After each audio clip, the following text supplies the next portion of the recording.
All right, you guys, we're here with our good friend, Annie F. Downs. Hi. I mean, if you haven't listened to the podcast yet, you need to go listen to it. Because we dig into a lot of stuff. Yeah. And your new book, Remember God. Yes, we got through a lot of topics. Yes. I was proud of us. We kind of teared up a little.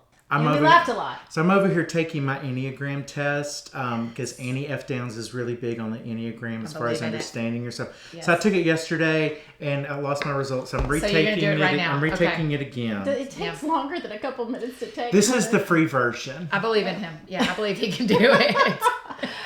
So one of the things, obviously, I love you. Thank but you. you have the podcast, This Sounds Fun. That sounds fun.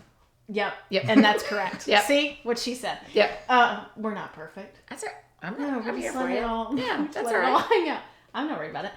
I'm more for them, guys. We're not perfect ever.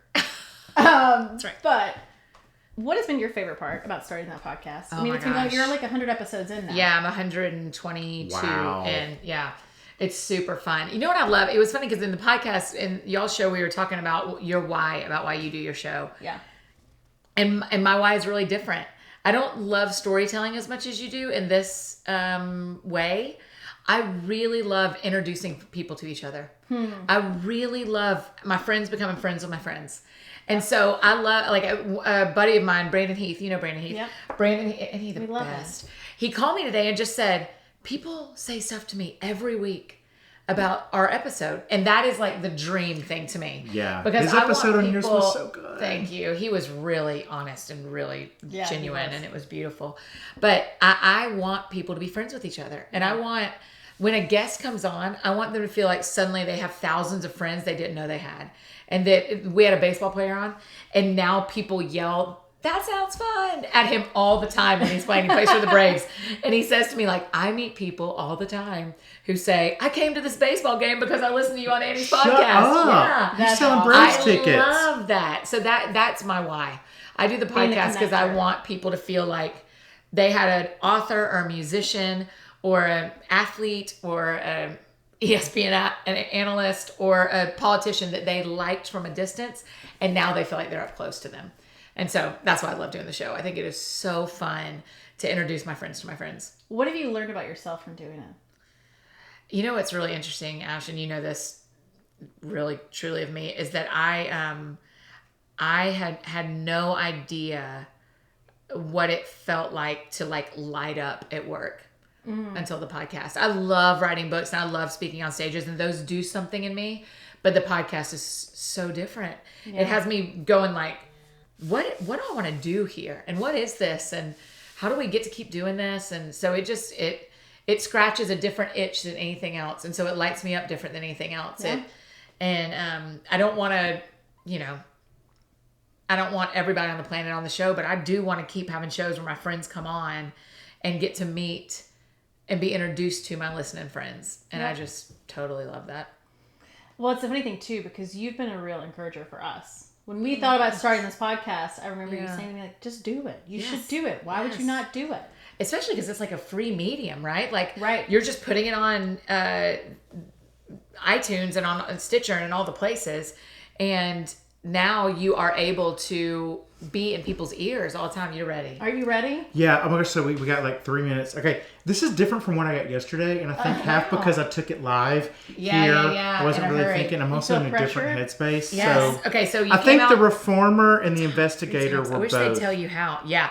The Investigator, number 5, a 5 type is what I would have guessed you were, because you love research. Love research. Right. And so that you come alive taking in information and holding it. Okay. And then when it is important, you share it.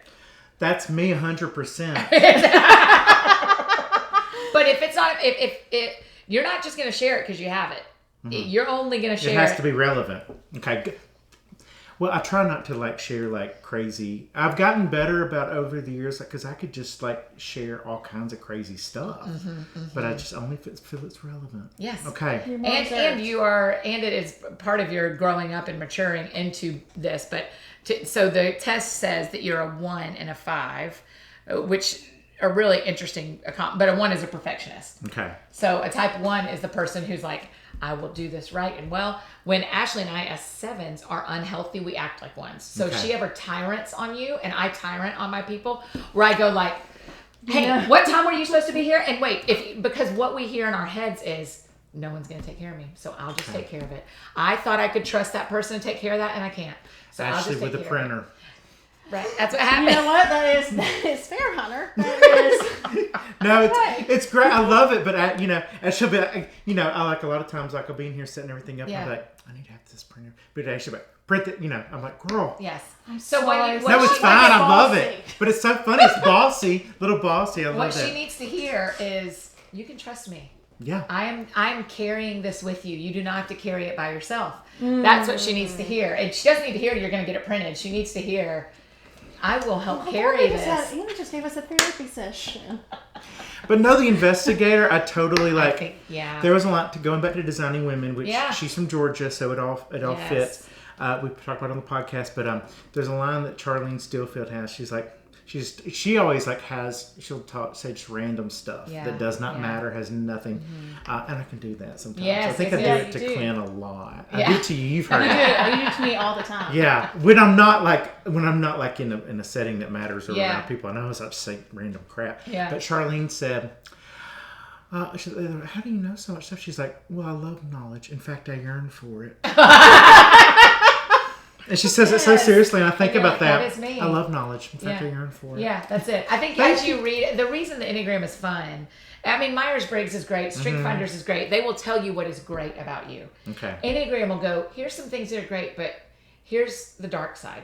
And here's why it's dark. And here's what you do when it's dark. And here's where there's hope.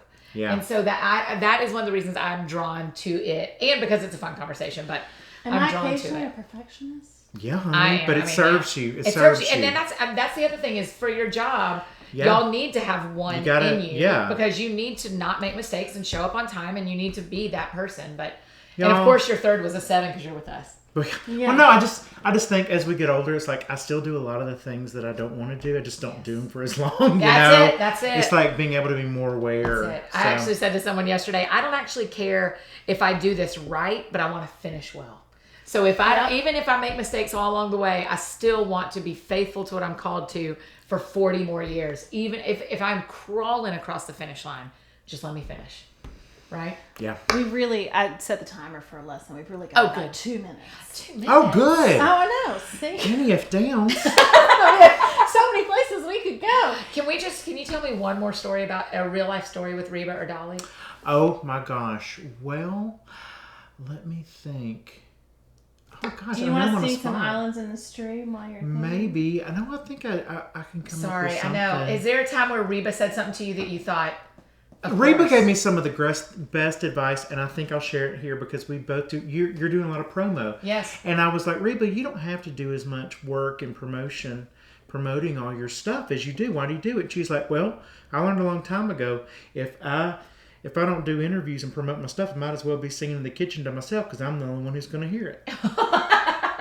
So it's just that kind of thing. It's just she has a serious work ethic, hard worker, and that's one of the just Reba freaking. But you know what? The rumors, y'all can correct me if I'm wrong. The rumors about Reba are she is a hard worker, but she does not burn people. Oh no, and she does, and so she does.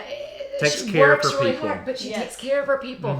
And there are people in this town that do not take care of their people, and you hear it. And so then when they someone don't Reba, have 40-year careers. That's it. Well, but that's for like Garth. I have so many friends that have worked for Garth and Dolly and Trisha and worked for them for Are you years. friends with Garth too?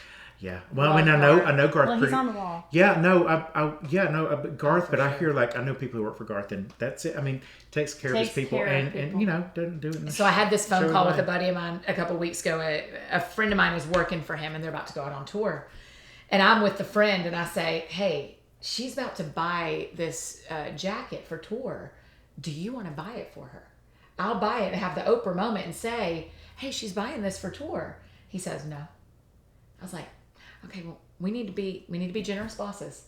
Like this is, and he didn't buy the jacket for her. And I thought, we need to, the lesson I'm learning is I want to be a Reba. Yeah. I want to be a Garth. I want my people to go like, can you believe Annie did that? Yeah.